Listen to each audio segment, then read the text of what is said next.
దేశవ్యాప్తంగా ప్రపంచ స్థాయిలో కూడా హైదరాబాద్ నగరం మరియు కేసీఆర్ గారి ప్రభుత్వంలో టియర్ 2 సిటీస్ లో కూడా ఐటీని ప్రోత్సహించడానికి తీసుకున్న కార్యక్రమాల ద్వారా ఐటీ ఎక్స్పోర్ట్స్ పెరగడం కానివ్వండి, ఎంప్లాయ్మెంట్ ఆపర్చునిటీస్ పెరగడం కానివ్వండి, పెట్టుబడులు పెరగడం కానివ్వండి, అవన్నీ కూడా చూసినాం. ప్రపంచ స్థాయిలో కంపెనీలు కూడా హైదరాబాద్ను ఒక డెస్టినేషన్గా, ఐటీ డెస్టినేషన్గా భావించి అందరు కూడా ఇక్కడ వచ్చి పెట్టుబడులు పెట్టడం లెక్కలు చెప్తున్నాయి. ఉదాహరణకు 2022-23 చూస్తేనే ఐటీ ఎక్స్పోర్ట్స్ 57,706 కోట్లు. మొన్న శ్రీధర్ బాబు గారు రిలీజ్ చేసిన దాంట్లో 2023 నుంచి 24 చూస్తే సగానికి సగం పడిపోయి 26,948 కోట్లు. ఉపాధి అవకాశాలు సగం పడిపోయినాయి, పెట్టుబడులు సగం పడిపోయినాయి.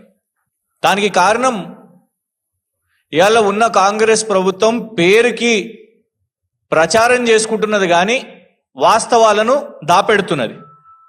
మనం చూసినాం, డావోస్కి వెళ్ళినప్పుడు రేవంత్ రెడ్డి గారు చాలా ప్రచారం చేసుకున్నారు. గోధి ఇండియా అనే సంస్థ వచ్చి ఇక్కడ 1,000 కోట్లు పెట్టుబడి పెడుతున్నది అని ప్రచారం చేస్తే అప్పుడే యాన్యువల్ స్టేట్మెంట్ కూడా విడుదల చేయడం జరిగింది. గోధి అనే సంస్థ దానికి కేవలం 20 లక్షల రూపాయల annual profit and loss statement చూపెట్టి మరి మేము చెప్పినాం చాలా క్లియర్గా, కేవలం 27 లక్షల రూపాయల ప్రాఫిట్ అండ్ లాస్ యాన్యువల్ వ్యాపారం చేస్తున్న ఒక సంస్థ ఇన్ని 1,000 కోట్లు ఎట్లా పెడుతుంది రేవంత్ రెడ్డి గారు అని అంటే దాని గురించి గప్చుప్. ఆ తర్వాత మూసి 1,50,000 కోట్లు అంటారు, 50,000 కోట్లు అంటారు, ఇష్టం వచ్చినట్టు దాని సంఖ్య చెప్తున్నారు.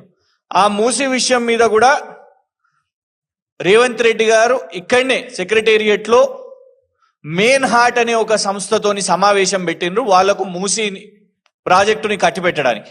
ఆ సంస్థ పాకిస్తాన్ నుంచి అక్కడ ఉన్న ఇన్వెస్టిగేషన్ ఏజెన్సీస్, అక్కడ ఉన్న ఫెడరల్ ఏజెన్సీస్ వాళ్ళ మీద లుకౌట్ నోటీస్ పెట్టింది. 3,000 కోట్ల అక్కడ ఉన్న వాళ్ళ ప్రభుత్వ డబ్బులను తీసుకొని దోచుకొని పరారైపోయినరు, మళ్ళా తిరిగి వస్తలేరు అని.